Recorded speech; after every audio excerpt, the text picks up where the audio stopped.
Just with the help of test analysis मैंने last month में 125 to 150 marks improve किया था। So hi everyone, my name is Vivek Mishra, currently second year MBBS student in government medical college.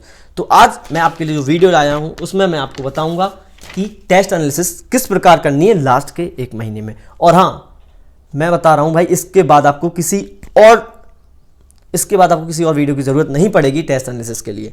तो आप भी एक pen और paper उठा लो, मैंने तो लिख रखा है, तो मैं आपको बताऊंगा, आपको जस्ट नोट करना है ताकि आप उसको चिपका लो। बार बार वीडियो देख के टाइम वेस्ट नहीं करना है। जिसको आता है वो स्किप कर सकता है वीडियो, जिसको नहीं आता है वो देखो। तो सबसे पहले मैं स्टार्ट करूंगा बायोलॉजी से। बायोलॉजी में कितने प्रकार के क्वेश्चन आते हैं, चलो आपको टेस्ट एनालिसिस का पहले मतलब बता देता हूं और इसका फायदा बताता हूं। बेसिकली मतलब तो आपको ही पता है एनालिसिस करना। आप जैसे हमेशा 3 घंटे का टेस्ट देते हो, उसके बाद हमारा कभी मन नहीं करता है ना। मतलब पहले हम लगेंगे कि चलो थोड़ा सा गैप ले लें, 10 मिनट के गैप में जाते हैं, फिर लगता है कि अब टेस्ट एनालिसिस करने जाएंगे 3 घंटे और लग जाएंगे, इससे अच्छा मैं रिवीजन कर लूँ, है ना। फिर मेरे पास रिवीजन करने का टाइम रहता, फिर हम वही चैप्टर उठा लेते हैं। मान लो आज टेस्ट में आया था मॉलिक्यूलर बेसिस ऑफ इनहेरिटेंस, ये सब सारे चैप्टर आए थे, लेकिन यहाँ से आपका एक भी क्वेश्चन गलत नहीं हुआ और आप फिर जाके वही चैप्टर पढ़ लिए क्योंकि आपने एनालिसिस नहीं किया, आपको ध्यान नहीं रहा। चलो आज आपको ध्यान है, 2 दिन बाद भी आप मॉलिक्यूलर बेसिस ऑफ इनहेरिटेंस पढ़ रहे हो क्योंकि आपको ध्यान नहीं था कि उस टाइम मेरे से ये क्वेश्चन गलत हुए थे। और लेकिन मान लो आपसे एनिमल किंगडम के क्वेश्चन गलत हुए, वो आपने नहीं पढ़ा। तो टेस्ट एनालिसिस ये हेल्प, तो अगली बार भी जब आप टेस्ट देने जाओगे तो आपसे फिर एनिमल किंगडम का गलत होगा, मॉलिक्यूलर बेसिस ऑफ इनहेरिटेंस का बन जाएगा क्योंकि आपसे वो पहले बन चुका है। तो टेस्ट एनालिसिस आपको हेल्प करती है कि आप जो वीक एरिया हैं उन पर वर्क करो। तो 3 घंटे वो वेस्ट करने के नहीं होते हैं कि आप अपना रिवीजन कर लो, कुछ और कर लोगे, टेस्ट एनालिसिस वेस्ट है ना। हमें लगता है हम 5-10 हम सोचते हैं भाई, हर बार सोचते हैं टेस्ट एनालिसिस करेंगे। बहुत सारे स्टूडेंट इसी वजह से नहीं कर पाते हैं कि वो सोचते हैं कि 10 मिनट बात करूँगा, फिर वो 10 मिनट नहीं आते। मैं कहता हूँ टेस्ट दिया, जगह से नहीं उठना है, जो खाना पीना है मंगा लो कि हाँ भाई यहाँ दे दो, जगह से सच में नहीं उठना है और डिसाइड करना है कि यहाँ से जब उठूंगा जब टेस्ट एनालिसिस हो जाएगी, वरना आप नहीं कर पाओगे। अगर आपने ऐसा नहीं ठाना तो आप टेस्ट एनालिसिस कर ही नहीं पाओगे लास्ट तक। अब आते हैं कैसे करनी है। सबसे पहले अपन स्टार्ट करते हैं biology, then chemistry, then physics. Biology में आपको सबसे पहले आपको बताओ पहले किस प्रकार के क्वेश्चन आते हैं बायोलॉजी में। एक तो स्टेटमेंट वाले, सबसे पहले 1 वर्ड आते हैं जिनका डायरेक्ट आंसर होता है। मान लो कोई हार्मोन है प्लांट ग्रोथ हार्मोन में, तो उसका एक्शन पूछ लेंगे, इस पर क्या है, ये क्या करता है, वो एज इट इज होगा, आपको बहुत ज़्यादा याद होगा, तुरंत सेकंड्स में आप कर दोगे, आपको 1 मिनट नहीं लगा। दूसरा आता है मैचिंग टाइप। मैचिंग टाइप में वही होता है कि 4 हार्मोन, एग्जाम्पल दे रहा हूँ, बहुत सारे क्वेश्चन होते हैं, 4 हार्मोन दे दिए, चारों के वर्क दे दिए, तो वो भी एक 1 वर्ड टाइप ही है ना। वहाँ क्या कभी ये होता है एक ऑप्शन से ही चारों मिल जाते हैं, वो देखना। थर्ड आता है जो कि मैं इनको टफ कैटेगरी में रखता हूँ और मुझसे भी बहुत ज़्यादा गलतियाँ हुई हैं, इन्हीं की वजह से मेरे बायोलॉजी में जो सिर्फ 331 मार्क्स है, 331, और मेरी कैपेबिलिटी थी उसमें 356 मार्क्स लाने की। मेरा ड्रीम था 360 लाना, उस पर मैंने बहुत वर्क भी किया था, मुझे मतलब रिग्रेट हो ही जाता कभी ना कभी। 356 आ जाते मेरे, क्यों? क्योंकि मेरा सिर्फ एक क्वेश्चन था जो कि मैंने कभी देखा ही नहीं था, बाकी सारे देखे हुए थे, तो वो कटे थे मेरे मार्क्स से। बताता हूँ, not correct, incorrect, not incorrect मतलब करेक्ट, एक्सेप्ट। तो इनको ध्यान से अंडरलाइन करना है पढ़ते वक्त। और फिर एक और आते हैं AR, असर्शन रीजन। सबसे कंफ्यूजन भाई, कभी कभी लगता है असर्शन सही है, रीजन गलत है, फिर लगता है इसका एक्सप्लेनेशन है कि नहीं है, वो उनके नंबर्स कम होते हैं, लेकिन ठीक है। अब आते हैं तो 1 वर्ड आपको यदि याद है, अच्छे से सब चीज़ें याद है तो आप लगा ले जाओगे। और एक और sorry I am very sorry, एक और होते हैं जिसमें होता है ना पहला स्टेटमेंट, दूसरा, तीसरा, चौथा, 5वां। अब उसमें बोलेगा 1 2 3 करेक्ट, 1 2 4 इनकरेक्ट, 1 4 इनकरेक्ट, 2 3 4 करेक्ट, ऐसे रहेगा। आप पहले तो उसमें कैसे करना है मैं वो भी बताऊंगा। वो सबसे ज़्यादा मेरे गलत हुए भाई, क्योंकि मैंने ऊपर देख लिया, अच्छा 2 सही है, चौथा सही है, तो कई बार ऐसा होता है 2 4 देखा, 1 देखा ही नहीं, 2 4 करेक्ट, ठीक है, उसमें जबकि 1 भी था, 1 जबकि इनकरेक्ट था। ऊपर वाले ऑप्शन में होता है कि 1 3 इनकरेक्ट, क्या पता 3 इनकरेक्ट हो, 1 इनकरेक्ट, हाँ 2 4 है करेक्ट, लेकिन उसके बाद 1 भी तो ऐड है उसमें। मान लो फॉर एग्जाम्पल बताता हूँ कि 1 2 3 4 करके आया, पहला चौथा सही है, दूसरा तीसरा गलत है स्टेटमेंट। अब आपको ऑप्शन से घुमाया जाएगा कि पहला दूसरा सही जबकि दूसरा गलत है, तो आप क्रॉस कर दो, फिर सिर्फ कहेंगे 1 2 इज करेक्ट, ऐसे देते हैं वो। और क्या पता बोले 1 2 4 करेक्ट, और जबकि उसमें से मान लो अगर 1 गलत है, आपने 2 4 बस देख के लगा लिया तो दिक्कत हो जाएगी। समझ गए होगे आप, क्योंकि आपने भी ऐसी गलती की होगी तो आप समझ गए होगे। अब आते हैं तो 1 वर्ड आपको एज इट इज याद रहती हैं चीज़ें, तो उसमें मतलब गलती वाली ये चांस नहीं होते हैं कि सिली मिस्टेक हो गई बहुत, वो है ना, उसमें मतलब यही होता है आपको याद नहीं है तभी गलती होती है ज़्यादातर केस में, ठीक है। फिर किसी का दिमाग कहीं और है तो वो तो हर क्वेश्चन गलत करेगा। सेकंड वही मैचिंग में होता है, मैचिंग में भी वही वन वर्ड टाइप चीज़ें होती हैं। मेन आते हैं स्टेटमेंट। स्टेटमेंट आप ट्राई करना, ऐसे तो हर मैं ये बोलूँगा अंडरलाइन ही करो, मेन वर्ड अंडरलाइन जो करना है वो है नॉट करेक्ट, नॉट इनकरेक्ट, वैसे हाईलाइट होता है लेकिन फिर भी खुद से करोगे ना तो दिमाग में पहुंच जाएगा ये नॉट इनकरेक्ट करा है। जब भी नॉट इनकरेक्ट लिख के आए तो एक एरो लगा के, भाई मिली सेकेंड का टाइम लगता है भाई, कर लेना प्लीज़, करेक्ट लिख देना कि करेक्ट पूछ रहा है, दिमाग में जाएगा करेक्ट पूछ रहा है, नॉट इनकरेक्ट इफ लिखा हो, ठीक है। फिर स्टेटमेंट को अच्छे से पढ़ना है। स्टेटमेंट कब आएगा? जब आपने अच्छे से एनसीईआरटी पढ़ रखी होगी। नोट्स बस जिसने पढ़ रखे हैं ना भाई, उससे स्टेटमेंट वाले क्वेश्चन नहीं बनते, जिसने एनसीईआरटी रट रखी होगी उससे बनते हैं। तो आई थिंक ये क्लियर हो गया। अब वो 1 2 4 इसका आता है, तो आपको जब 4 स्टेटमेंट पढ़ रहे हो ना, तो आप या तो खुद से, जैसे मैं जो करेक्ट रहता था मैं उसमें राइट टिक लगाता था, जो रॉन्ग रहता था मैं क्रॉस, तो मैं चारों स्टेटमेंट को इत्मीनान से पढ़ता था पहले क्वेश्चन आए, क्योंकि देखो आपके ये वाले क्वेश्चन होते हैं थोड़ा कम होते हैं, वो वन वर्ड वाले ज़्यादा होते हैं, तो वहाँ आप टाइम सेव करो ना। हम सोचते हैं भाई 1 मिनट है, 1 मिनट में ही करना है, भाई स्टेटमेंट वालों को यदि 1.5 मिनट भी दे दोगे तो भी कोई दिक्कत नहीं है। क्यों? क्योंकि आपने पहले बचा रखा है वन वर्ड में टाइम। मानता हूँ फिजिक्स में भी देना है, लेकिन भाई स्टेटमेंट वालों को टाइम देना पड़ता है, बात खत्म, ठीक है। हाँ, पेपर अटैम्प्ट कैसे करना है ये मैं नेक्स्ट वीडियो में लाऊंगा, वरना ये बहुत ज़्यादा लेंदी हो जाएगी, इस टाइम आपको इतनी लेंदी वीडियोस की जरूरत नहीं है। पेपर अटैम्प्ट करने में मैं ये बताऊंगा कि आपको किस प्रकार कौन से क्वेश्चन कब स्किप करने हैं और कितनी बार में पेपर अटैम्प्ट करना है, मतलब बहुत ही ईजी बताऊंगा, ऐसा नहीं कि आगे 1 महीने आपको कुछ नया बताऊंगा, ठीक है। अब मान लो मैंने पहला दूसरा सही था तो मैंने ऐसे ऐसे कर दिया, तीसरा गलत था तो मैंने क्रॉस लगा दिया, फिर चौथा सही था तो मैंने ऐसा कर दिया। अब उसके बाद मैं देखूंगा ऑप्शन 1 2 करेक्ट करा है, अच्छा 2 तो इनकरेक्ट था, समझो ना, तो ये नहीं होगा। फिर उसमें छोटा सा कि ये नहीं है, क्योंकि वहाँ क्रॉस यहाँ क्रॉस आप कंफ्यूज, तो वहाँ ऑप्शन में लगाना है। ऐसे करके आपको करना है कि ए भी सही है, बी सही है, सी सही है, समझ गए होगे आप। मैं आपको इसलिए बोल रहा हूँ पेन पेपर लेकर आऊँ ताकि आप ये कर सकूँ। मैं अभी ऐसे शो नहीं कर पाऊँगा क्योंकि इसमें फ्लिप होकर दिखेगा, ठीक है। अब आते हैं अपन केमिस्ट्री पर। केमिस्ट्री पर बेसिकली चीज़ें क्या होती हैं? इनऑर्गेनिक, ऑर्गेनिक और फिजिकल। तो अपन फिजिकल केमिस्ट्री और फिजिक्स को साथ ले लें अभी, फिर ऑर्गेनिक इनऑर्गेनिक की बात करेंगे। फिजिकल केमिस्ट्री और फिजिक्स, इस पर बात करते हैं। फिजिकल केमिस्ट्री, तो एग्जांपल के लिए जैसे ये क्वेश्चन लेते हैं, प्राइमरी एलिफैटिक और aromatic amine give isocyanide test. अब ये दोनों में मान लो आपसे पहला स्टेटमेंट गलत, मान लो आपने सही आंसर भी निकाल दिया। अब हम सिली मिस्टेक क्या करते हैं, जैसे बोथ स्टेटमेंट आर इनकरेक्ट, लेकिन जल्दी जल्दी में सच में भाई तुम मानो या ना मानो, नीट एग्जाम में जल्दी जल्दी में हम पहले जो इनकरेक्ट लिखा होता है उसको कई बार करेक्ट पढ़ लेते हैं। मेरे से गलती हुई है, दैट्स वाई मैं आपको बता रहा हूँ। तो इन चीज़ों पर ध्यान देना है, और ये चीज़ यदि मॉक टेस्ट में गलत हो रही है तो इसी को एनालाइज करके नोटबुक में ऐड करना है। सेम ऐसे ही कुछ ऑर्डर्स आपको देखने को मिलेंगे नीट एग्जाम में, ठीक है। तो उन पर ध्यान से देखना, एरो किस साइड लगा हुआ है, ये एरो इस साइड भी हो सकता है, तो उन पर बहुत अच्छे से ध्यान रखना। ये जो बॉन्ड्स हैं इन पर भी ध्यान रखना है आपको। यदि मॉक टेस्ट में ऐसे क्वेश्चन गलत कर रहे हो तो इनको नोट डाउन करो और अपने आप को बताओ, कॉपी में नोट करो कि ये जो एरोज हैं मैं वो गलत करता हूँ हर बार। अब आते हैं मैचिंग वाले क्वेश्चन। मैचिंग वाले क्वेश्चन में आप देख सकते हो कि कई बार आप देखते हो, हाँ भाई ए का 2 है तो जल्दी जल्दी देखा ए का 2 किस में है, ए का 3 मान लो दोनों में फटाक से लगा दिया। नहीं, सब यहाँ पे लिखो कि ए का मान लो 2 है तो यहाँ पे आप ए लिख सकते हो, यहाँ पे मान लो सी का 4 है तो यहाँ पे सी लिख सकते हो, फिर देखो किसका कौन है, ये आप अपने अकॉर्डिंग। ये ऐसी लाइंस मत खींचना, लाइंस खींचने में कंफ्यूजन होती है। इसकी साइड में तो यहाँ कहता हूँ कि ए का अगर 2 है तो ए के बगल में 2 लिखो, बी का अगर 3 है तो बी के बगल में 3 लिखो, फिर यहाँ मिलाओ। इनमें टाइम लगेगा आई नो, लेकिन और जगह जो वन वर्ड क्वेश्चन होते हैं ना उनमें टाइम बचे। ये तो खैर केमिस्ट्री है, उनमें तो टाइम बचेगा, है ना। बायोलॉजी में तो एटलीस्ट जो वन वर्ड होते हैं उनमें टाइम बचेगा ना आपका।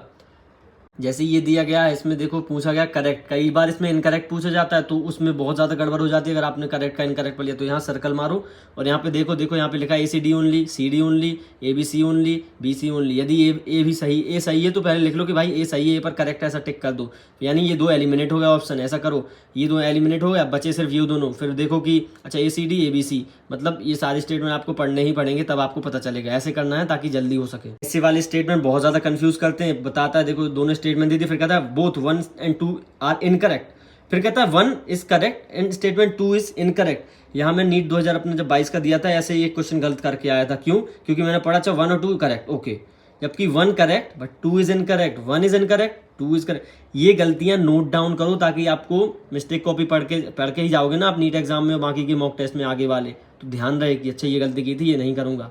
तो बेसिकली फिजिकल केमिस्ट्री पर तो फॉर्मूला बेस्ड क्वेश्चन आते हैं हमेशा, जैसे मॉडर्न फिजिक्स में फॉर्मूला बेस्ड आते हैं ना।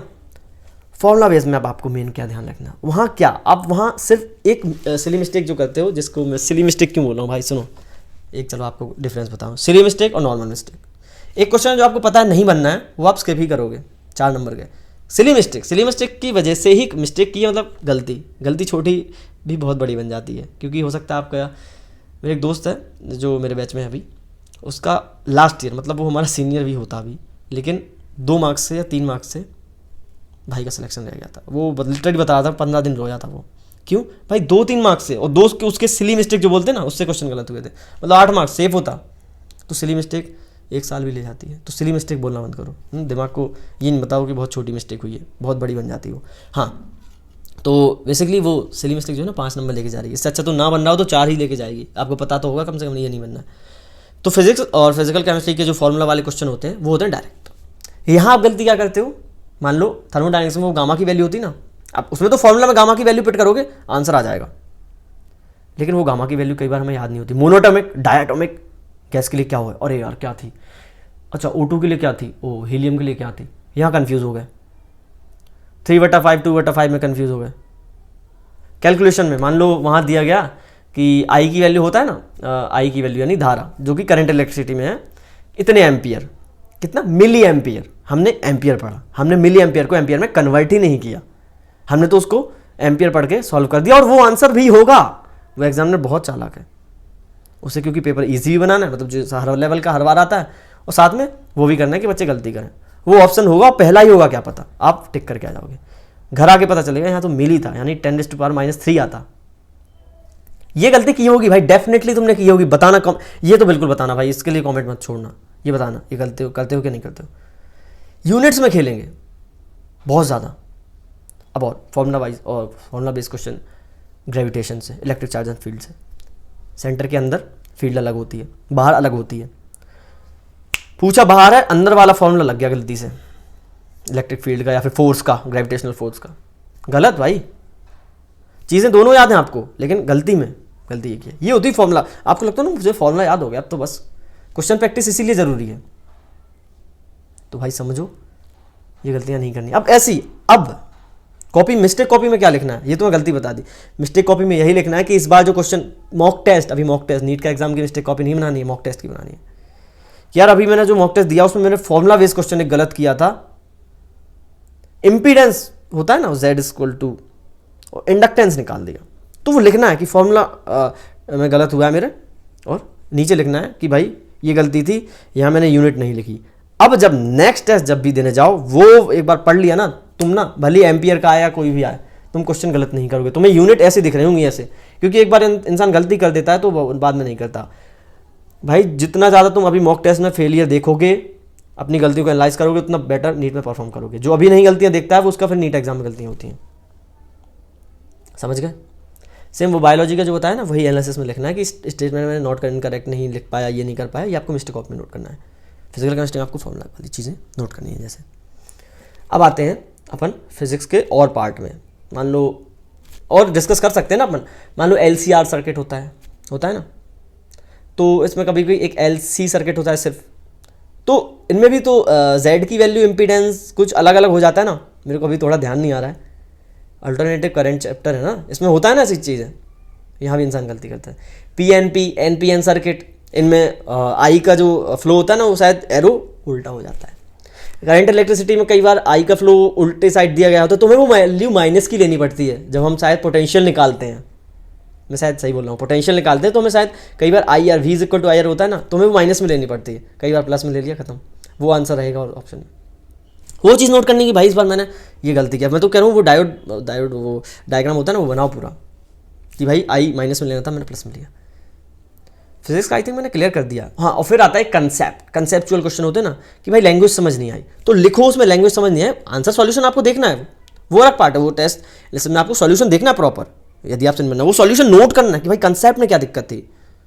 पूरा कंसेप्ट एक होता है ना कि क्वेश्चन आना ही नहीं, भाई पढ़ा आया ही नहीं, दिमाग में ही नहीं आई, सिलेबस में देखा ही नहीं मैंने। अभी 10 दिन ये कर सकते हो क्योंकि नई चीज़ आप पढ़ सकते हो। वो टॉपिक जाओ अपने उन्हीं टीचर जिनसे आपने पूरे साल पढ़ा था, उन्हीं टीचर के जाके पे वो होता है ना, आप बता देते हैं ड्यूरेशन में कि ये टॉपिक यहाँ पे, ये टॉपिक यहाँ पे, उस टॉपिक का पर्टिकुलर पार्ट देखो। 1-2 बार देखना, समझ आए वेल एंड गुड, वरना वो पार्ट स्किप कर दो। क्योंकि 10 दिन मैं लास्ट के 15 दिन में तो बिल्कुल सजेस्ट नहीं करूँगा कि नई चीज़ पढ़ो। अभी 10-15 दिन कर सकते हो। ऐसे में आप कि वो टॉपिक भी रिवाइज हो रहे होंगे जो आपने कभी पढ़े ही नहीं। क्योंकि आपको पता चल रहा होगा, क्योंकि लास्ट के जो मॉक टेस्ट होते हैं उनमें इंपॉर्टेंट पार्ट आते हैं कि ये इंपॉर्टेंट पार्ट मेरे से रह गया था, चलो अब कवर कर लेता हूँ। ये तो बिल्कुल स्किप वाले क्वेश्चन जो कंसेप्ट ही नहीं आया। एक आया कि लैंग्वेज समझ नहीं आई, आपको वो फॉर्मूला याद था, आपको वैल्यूज याद थी, आपने सब कन्वर्ट भी कर लिया मिली एम्पियर ये सब अपने नॉर्मल एमकेएस यूनिट में, लेकिन आपको वो क्वेश्चन ही समझ नहीं आया कि पूछ क्या रहा है। वो आप वो अलग से नोट करो और फिर टीचर की सुनो उसने कैसे फाइंड किया कि ये क्वेश्चन ये पूछ रहा है।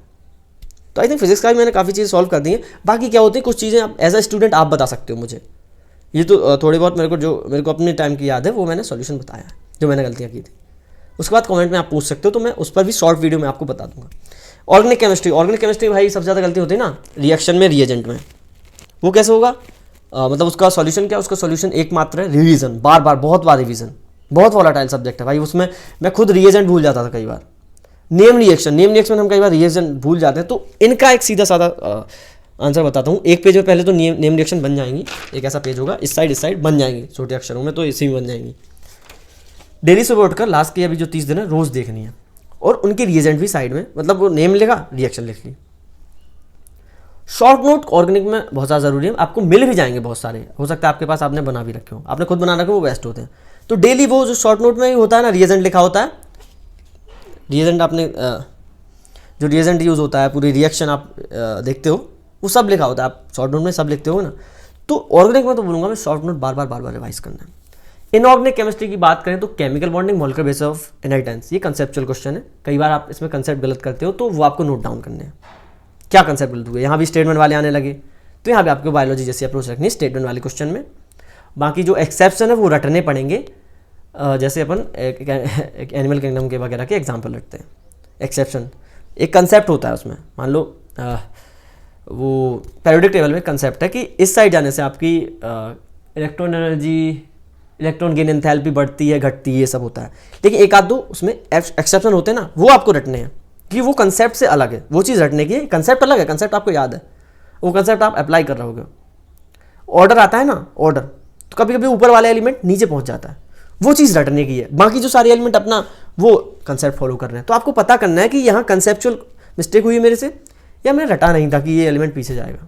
तो वो दोनों अलग अलग हो जाएंगी गलतियाँ। कंसेप्ट नहीं आता तो पूरा कंसेप्ट पढ़ना पड़ेगा, एक पर्टिकुलर चीज़ नहीं आ रही थी तो वो रटना पड़ेगा कि ये एलिमेंट पीछे भाग जाता है। ये नॉर्मल का हो गया। तो आई थिंक मैंने डाउट क्लियर कर दी होंगे। ज़्यादातर आप बायोलॉजी में ये करते हो, फिजिक्स में मेन होती है जो बता दी यूनिट में, कैलकुलेशन में 10⁻⁴ वो हटा दिया, वो कर दिया। 10⁻⁴ में बहुत ज़्यादा गलतियाँ होती हैं, और वो चारों ऑप्शन इतने पास देते हैं ना। मान लो किसी का आंसर आ रहा होता है ना 6.02, अब इंटू 10⁻20 -23 -24 -25 -21, और एक में प्लस लिख देंगे -23 + 23, तो जल्दी जल्दी में व्यक्ति वो गलतियाँ कर देता है। तो आई थिंक आप लोग समझ गए होंगे, और मिलते हैं नेक्स्ट वीडियो में। और वो वीडियो होगी कैसे पेपर अटैम्प्ट करना है, किस स्ट्रेटजी से अटैम्प्ट करना है।